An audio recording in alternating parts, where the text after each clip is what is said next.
Live from the Scripps Studios, this is 10 News. On Capitol Hill, impeachment hearings in full swing this morning. I'm Jim Patton. I'm Virginia Cha. ABC's Mona Kosar Abdi has some of the headlines from the early session ahead of the rest of today's testimony. For the first time this morning, the public heard from two key witnesses who were on that July 25th phone call with President Trump and Ukrainian President Zelensky. That is the basis of the impeachment inquiry. For your opening statement. Beginning with Jennifer Williams, a special advisor to the vice president, telling Congress in her post she has participated in more than a dozen presidential phone calls, but found the July 25th phone call, quote, unusual. It involved discussion of what appeared to be a domestic political matter. Over the weekend, the president personally targeted Williams on Twitter, urging her to read both transcripts of the call and labeling her a never-Trumper. However, also listening in on that call was Lieutenant Colonel Alexander Vindman, a decorated combat veteran who corroborated much of Williams' account. It is improper for the President of the United States to demand a foreign government investigate a U.S. citizen and a political opponent. Vindman testified that during a meeting with Ukrainian officials in Washington days before the call, EU Ambassador Gordon Sondland outlined President Zelensky's White House meeting was contingent on delivering the requested investigations into the Bidens and the 2016 election. I stated to Ambassador Sondland that this was inappropriate and had nothing to do with national security. Vindman says he reported his concerns to the proper channels on July 10th and again on July 25th. I did so out of a sense of duty. I privately reported my concerns in official channels to the proper authority in the chain of command. In his opening remarks, the top Republican on the committee put the focus back on previous witnesses, dismissing them as disgruntled officials.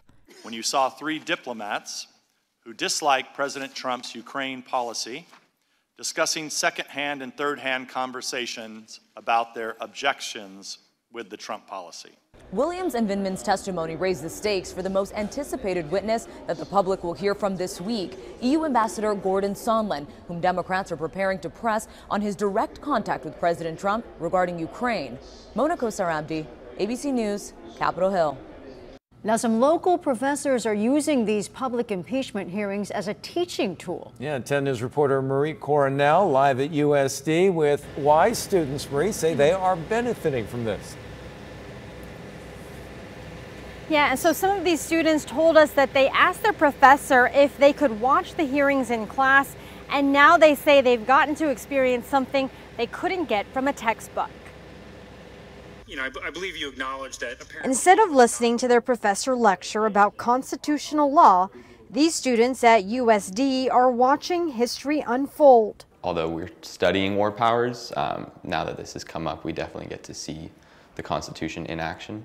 So we get to live it while it's going on, which is pretty cool. Ms. Williams, I want to turn to you for a moment. Casey Dominguez, a political science professor, is allowing students to watch the impeachment inquiry hearings during class as part of today's lesson plan, hoping to help them understand what's happening. To walk away from our classes feeling like they are competent to figure out what's going on and come up with informed opinions about it. A lesson some of her students say has already left a lasting impression on them. It's the perfect opportunity to happen right now in college when we have professors to walk us step by step through the process to help us understand what's happening and to help guide us through the process deeper than just what the political lens would tell us.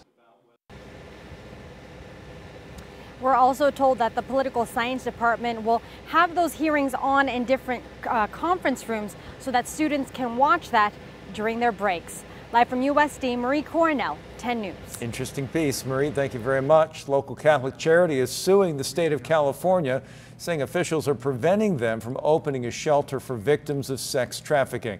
And they say they're being discriminated against because of their religious beliefs. Let's get to 10 News anchor Mary McKenzie.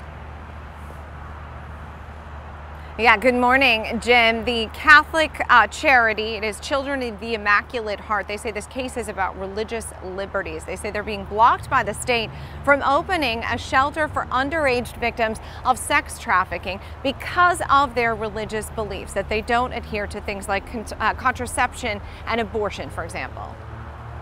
CIH is spending $15,000 a month to keep this home going. It's a beautiful home, it's empty, and there's girls on the streets who could be saved from sex trafficking, but the state of California has decided that its political priorities take priority over saving these young girls.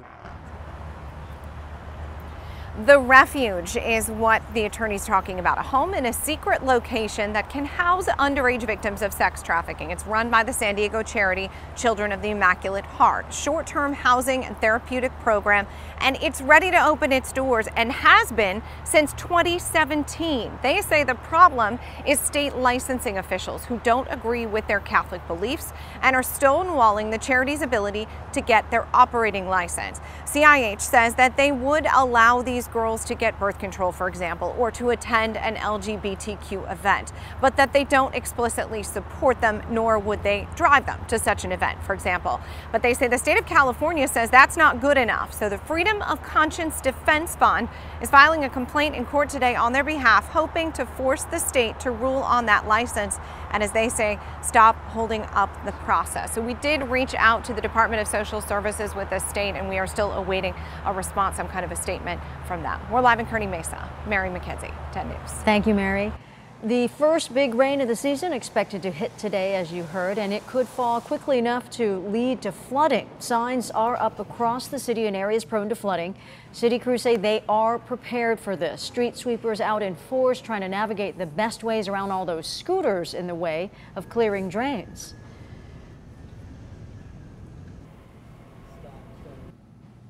We have our regulations in place to hold operators responsible for staging their equipment.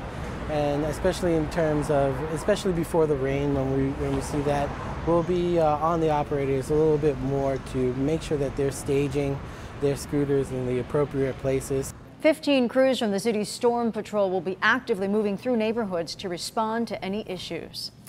Today in National City, council members will revisit the ban on the retail sale of pets. The ban measure will be on the March 2020 ballot. But today, pet store owners are asking the city council to vote to retract the law ahead of the primary and work with business owners on another solution instead. A referendum was created by the owner of National City Puppy. He says the ban would force his store to close, leaving employees without jobs and the public without the option to buy dogs. Supporters of the ban push for it as a way to stop commercial breeders that run puppy mills. Today, the San Diego City Council is talking about an audit of the Utilities Department's metering system. So it was one of the actions taken after a controversial series of customer overcharges.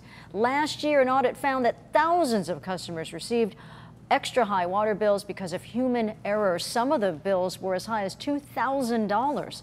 Today, the Office of the City Auditor will be presenting a report with 13 recommendations to prevent a repeat of that. Now, this morning, crews clearing the way after a big overnight closure of I-5. Part of I-5 North was closed from 11 p.m. to 5 this morning. Crews are pouring concrete to form the new deck for the Trolley Freeway overcrossing in University City. It is part of the 11-mile extension of the Blue Line going from downtown to UC San Diego and connecting to University City. The price tag for this Mid-Coast Trolley project is $2.1 billion. And now that the bridge is in place, they'll lay the trolley tracks. The whole project expected to be completed by 2021.